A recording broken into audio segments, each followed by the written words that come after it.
फेरेंगानि फिसाजोनि video viral फेरेंगाया video statement होखांनायनि उनावनो बे बोरै जाखो भिडिअखौ नायजोबोब्ला बुजिगोन।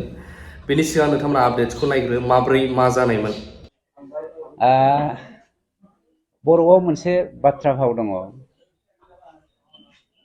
मा होनो सिंखावरि जोलानि सल'खौ नोंथांमोना खोनादोंना खोनायाखैथाय? सिंखावरि जोलाया बिलो मोनसेयावनो थाया, बिलो सोलाय सोलाय बियो बारस्लायबाय थायो। आरो कास्टम बसुमतारी नामा, कास्टम बसुमतारीयाबो मासे सिंखावरि जोलासो। गतिके बेसेन गैयै बे सिंखावरि जोलानि रावखौ लानानै जोंनि बिटिसिनि मानसिफ्रा आबुं साबुं जानांगौनि गोनांथि गैया। समाज दानायाव आं नङा, आंखौथ' जेनेबा इउपिपिएल दोलोनि सासे दैदेनगिरि हिसाबै गुबुना गुबुन बाथ्रा बुंनानै माने बाहाना खालामदों होननानै बुंनो हागौ, खिन्थु बिसेसभाबे इन्टेलेक्सुवेलि स्टाडि खालामबाय।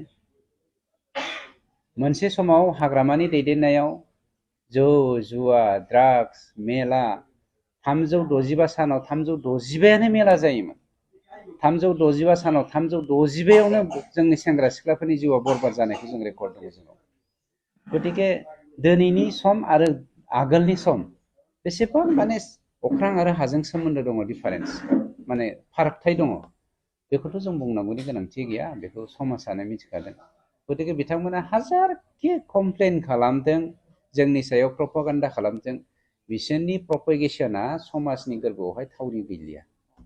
मोनसे खोथा कास्टम बसुमतारीया बुंदों जे इन्डियानि सिराजफोर बा सोद्रोमाफोरखौ लोगोसे माखासे बिटिसिनि लाइमोनफोरखौ नोंथांमोननि सरकारा साख्रि होनो हायाखै होनना बुंदों दिनैसिमाव। आं एनडिपि होननानै डाइरेक्ट बुंनो नागिरा। गासिबो ग्रेजुवेलि जालांगोन। 3 बोसोराव 1 बोसोरा अलरेडि कभिडआवनो थांखादों। 2 बोसोराव मा मावदों मा मावाखै जों बयबो मिथिखागौ। 852निख्रुइबो बांसिन टेट फरिखा होनानै हाग्रामानि दिनाव पास जानानै लाइफखौ स्पइल खालामनाय मानसिफोरखौ जोङो दिनै साख्रि होनो हाबाय। 900निख्रुइबो बांसिन 1990 मायथाइनि अबिबि होननाय अपारेशन ब्लेकबर्डनि गेजेरजों साख्रि मोननाय मानसिफोर जायफ्रा दिनैसिम बिपिएफनि समाव पेमेन्ट मोननो हायाखैमोन। 900निख्रुइबो बांसिन मानसिनि साख्रिखौ जों दिनै रेगुलाराइज खालामबाय। गोबां एग्जाम्पल दङ जों बुंनांगौ जायोब्ला। मोनसे खोन्थाखौ जोङो नाय, जोङो माबोरै साख्रिखौ डाइरेक्टलि होनो हानो? हाग्रामाया इउपिपिएल दोलोनि सरकार दानाय लोगो लोगोनो जोंनि एकर्डनि एगेन्स्टै केस होबाय, नङा होमबा? आं केसफोरखौ बुंनि। जोंनि सेन्ट्रेल सिलेक्सन बर्डनि गेजेरजों जों जे साख्रि होनायनि मोनसे बेबस्था दङ काउन्सिलाव, बे सेन्ट्रेल सिलेक्सन बर्डनि एगेन्स्टै बिथांमोना हाइकर्टआव केस होबाय। हाइकर्टआव केस होनाय डेट सिन्थाय आंनाव दं, आं दा डेटाखौ लायाखै, नोंथांमोना नेयोब्ला आं दाबो हरनो हायो डेटाखौ। आंनाव डायरियाव दं, डायरिखौ लाफानाय जायाखै। थांनाय जुन मासाव जोङो केसआव हाइकर्टआव देरहानो हाबाय। दा जोङो सेन्ट्रेल सिलेक्सन बर्डखौ दानो थांगासिनो दङ, मानोना बेखौ दाखांबासो जों साख्रिखौ होनो हागोन। जोंनियाव 1100 पस्ट खालि दङ।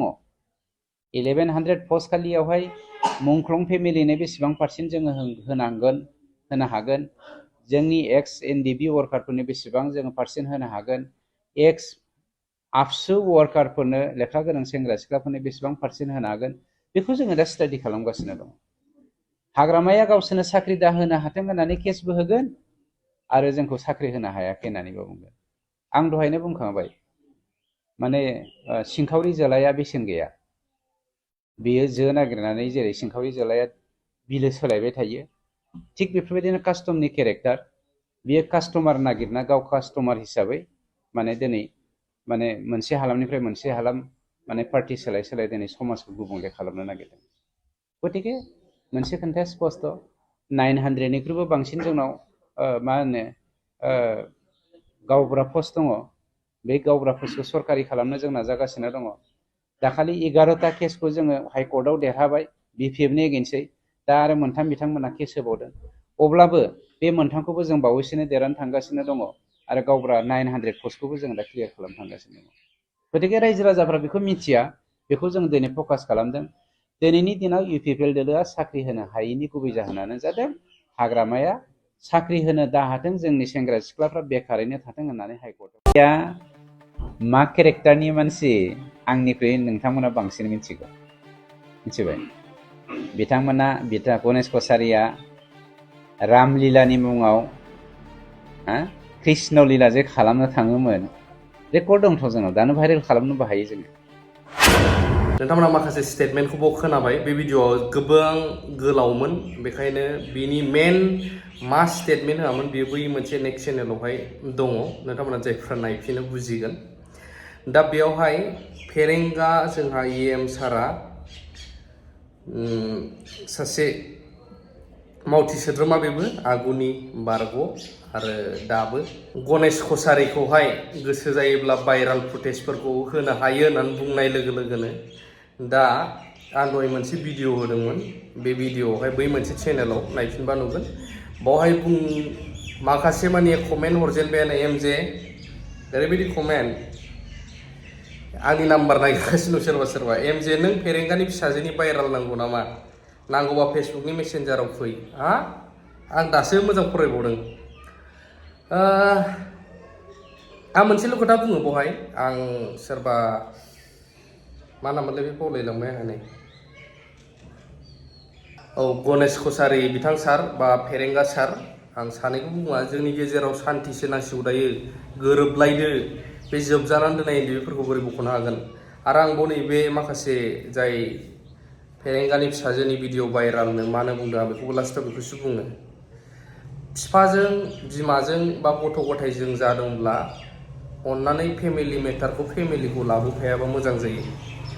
मानो होनब्ला नोंजों नोंनि लोगोजों जालायोब्ला दायआ बिमा बिफानाव गोलैनाङा, बिमा बिफाजों सोरजोंबा जालायदोंब्ला दायआ फिसाफोरनाव गोलैनाङा, नङाबा अयनायद्राय जायो, गाज्रिद्राय जायो।